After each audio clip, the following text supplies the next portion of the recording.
You're listening to a Frequency Podcast Network production.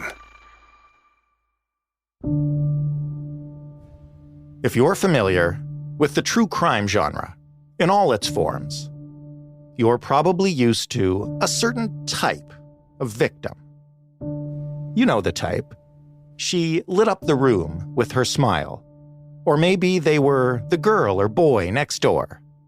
Or, of course, innocent and adorable kids disappearing off the street.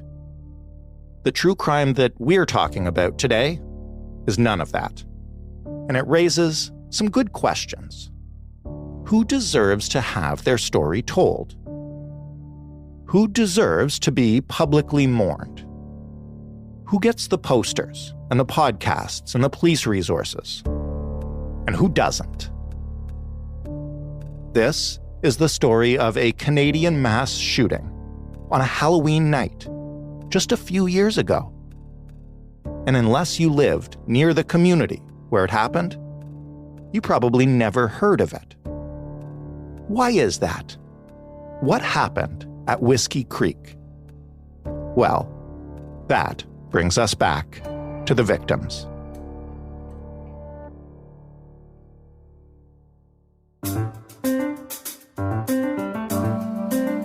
I'm Jordan Heath Rawlings. This is The Big Story. Laura Palmer is the host and creator and producer of Island Crime, a true crime show that examines cases from Vancouver Island. This season, it's Whiskey Creek, Season 5. Hi, Laura. Hello, Jordan. Thank you for doing this with us again. Thanks for asking me. I really appreciate it. Well, these are fascinating stories, and I love them because they're so different from a lot of the true crime that we see. So maybe just start by taking us there. Set the scene for us. Where is Whiskey Creek? What's it like? Okay, so if you've ever been to Vancouver Island and you've driven to Tofino, you've likely passed through Whiskey Creek and maybe not even have noticed. It's a rural area in between Qualicum Beach and Port Alberni, so sort of mid-island. And it's the kind of place that really you would just drive through and think, what is this place? Because it's got a really odd collection of small businesses. Like they seem like they don't really belong along the side of a highway. You have a place selling little hot tubs made out of cedar. You have these big blowing men and an inflatable bong advertising a bong shop along the way, and tie-dyed shirts being sold, a surf shop. It's kind of a weird little area. But it's also really pretty. Like it's in the foothills of Mount Arrowsmith, and it's just, 15 minutes away from a gorgeous lake, from Cameron Lake and from Cathedral Grove as well. So it's a kind of a mix of odd little businesses and a beautiful rural area. And then there's residential as well. I feel like I'm about to do the dun-dun-dun thing here, but that sounds like a beautiful community. But this is a true crime podcast. What happened there? Yeah, so I would say up until a couple of years ago, if you'd heard of Whiskey Creek, you maybe had heard of it because you stopped there for ice cream or something. But in 2020, in fact, on Halloween night of 2020, there was a mass murder there. And I think it's going to come as a bit of a surprise to people in other parts of Canada and maybe even to people on the island, because outside of that initial flurry of stories that comes after something like this, there's been very little coverage of what happened out there. I have to say, I work in the news. We talk all the time. I had never heard of this until you told me about it. Yeah. So, some of that could be down to the fact that it was, at the height of COVID, and really so much of our news coverage was devoted to that. But I think a lot of it is also about who the victims were and how little, really, the public seems to care about what happened here. And I mentioned in the intro that the victims do not fit that particular true crime type victim. Just tell me about them. Who were they? Yeah, so In past series, I have tried to kind of broaden the framework, I guess, of the kinds of victims that I focus on. But I think it's fair to say a lot of true crime stories are devoted to stories about women in particular, and people who kind of fit that, they lit up the room kind of characteristic. These people are not that. So when I say that, specifically, I'm talking about people who have some criminality in their backgrounds, some drug addiction. One person in particular, Sean McGrath, who is believed to have been the target in this shooting, was a career criminal. He spent more than half his life in and out of jail. And really, you would not believe the things people feel comfortable saying about this guy after he's deceased. He is someone who was apparently feared in the community. And you hear a lot of people saying, hey, good job. We're better off without this guy. Nice work. He got what was coming to him kind of sentiment around his death. I know you've dug really deep into this, and this is going to be a big focus of the season. So I don't want you to spoil the story necessarily, but set the scene for me. Like, what do we know about what happened around the shooting, and what don't we know, I guess? Well, I would say up until this series, there is a lot that the public doesn't know, including really anything about the other two victims that day. When I say the other two victims, we have Sean McGrath, we have his girlfriend, Shanda Atkinson, and then we also have a young guy named Tyler who died that day, and another young man who was shot but survived. And there's really very little that's been written or known about these other three. And so you're going to hear a lot more about them in the story.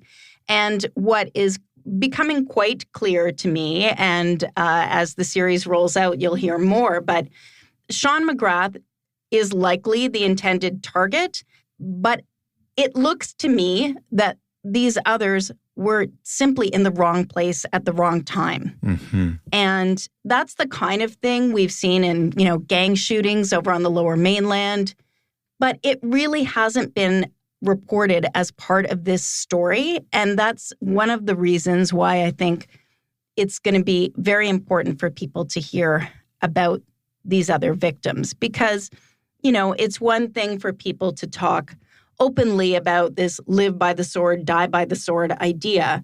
But I think people will be quite surprised to learn that two of the people who were shot that day really were just in the wrong place. And they have families who are now living in fear and are horrified that their loved ones were part of this. And where were they found? Tell us the scene around where the bodies were discovered, where the crime took place. Yeah, so the other thing I should say about Whiskey Creek that people may know it for on the island is it's a place people go to buy their Christmas trees. There's a big Christmas tree lot there. And in fact, the murder scene is not far from that Christmas tree lot. It's out down a Forest Service road, a place where people dirt bike and kind of go and have some camping and that kind of thing. But Sean McGrath and a few others had set up an encampment in the woods. And they did that because, frankly, they had nowhere else to go. As is true in a lot of parts of Canada, it's really hard to find housing. And if you're a career criminal and you get out of jail, there's just very few options for you. So he got set up out in the woods really as a last resort. And the shooting takes place out in this rural encampment in the middle of the night on Halloween night. And because it's Halloween night, here on the island anyway, fireworks are a huge thing. Right. So people heard the loud noises. They thought maybe it was gunfire, but they also thought equally it could be fireworks. Then the trailers that Sean and the other campers were living in were set on fire. And so people, saw the smoke, called it in, but it's not until 2:00 the next afternoon that a dirt biker stumbles upon the body of one of these guys who had managed to kind of make his way out to the Forest Service Road, obviously trying to get help, and died there. And so some of the bodies were found in the trailers, in the burned out trailers, but one of the victims was found on the road. And then the survivor was still there at 2:00 in the afternoon, having been shot. And so he isn't discovered till that afternoon either. And it's a miracle. He gets flown out to a hospital that day, and he is still alive.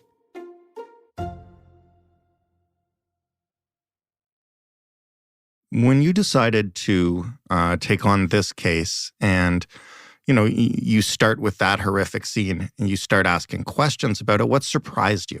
So many things, really. I suppose once I started hearing the stories of who was out there and why, I was surprised that these people could be victims in this kind of attack. I felt like it wasn't what I thought it was. And I think that will surprise a lot of listeners as well. I think they may be able to connect with these people in a way that they might not have expected. So that certainly surprised me. It also surprised me because I went into the community numerous times and talked to people, and how openly people spoke about, really, if it was vigilante justice, that was okay because these were bad people doing bad things. And I guess I was taken aback by how openly people would express that kind of sentiment to me. It's the kind of thing you see online, and maybe it's one thing to write it as an anonymous post on a Facebook account or something, but that's what people were saying and are saying out here. So I'm hoping that once people hear a little bit more about the circumstances and the victims here, they might feel differently about that. Tell me a little bit about the investigation that happened afterwards, or lack of it, until you picked it up again and started asking questions. So local reporters were the first to name Sean McGrath and Shanda Atkinson. The coroners and the RCMP and now the Vancouver Island Integrated Crime Unit have been really tight-lipped on this story. At the outset, there were comments made, there were 2 press releases, and then nothing. And I mean nothing. Like when local reporters, on the anniversary, try and update their stories, they go and ask for a comment, anything, and they get nothing. And that is what I've also encountered as I've tried to tell this story. They are just unwilling to say anything, which could mean, possibly, that it's at a sensitive time in the investigation. That's possible.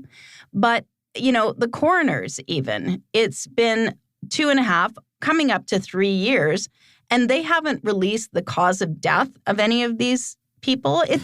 It's incredibly frustrating, I would say. And it's one thing for it to be frustrating, for me as a journalist, but the families, they are waiting for answers and they're pushing for answers. Like one of the young men's families in particular has been really aggressively trying to get the police and the coroners to tell them something, anything, and they really get very little.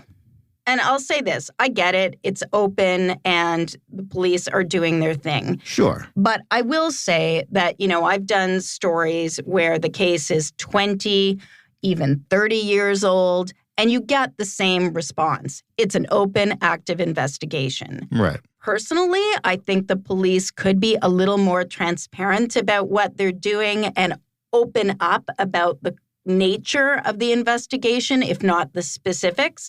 I think that would be helpful to the public and to the families. What do you do as a reporter, especially as somebody who is diving so deep into this case, when you get stonewalled like that? Like, this case is still open and nobody has any idea who did it or if we'll ever know. So what do you do in that situation? All I can do is try and talk to the people who are closest to the victims, closest to the families, people who have some sort of perspective that will help inform the story. In the series, you're going to hear also from a retired coroner and RCMP officer who kind of, if the police won't talk to me, he's the next best thing. He's going to give me that perspective of what the investigation might look like based on his experience, which is extensive here on Vancouver Island. So, that's how I try and handle it. I would say if any of the police involved are listening, I would love to speak with you. I suppose that goes without saying, but I do what I can, and I continue to push them to talk to me. You've covered in the previous seasons of Island Crime some pretty famous cases from Vancouver Island, including Michael Dunahee. And sort of as you kind of alluded to, a lot of the past subjects that you've covered have been a little bit different. These guys, it seems like nobody gives a crap about. How do you approach that when you're trying to get into what actually happened and what you know? Like, I understand that it's easy to interview their family and friends because they definitely care about them. But, to your point about the town, like, the town seems ready to write them off. Yeah. So I think I've said before in the podcast series, I'm a big fan of the Harry Bosch character from the Michael Connelly novels. And he has this motto that is, everybody counts or nobody counts. And I love that.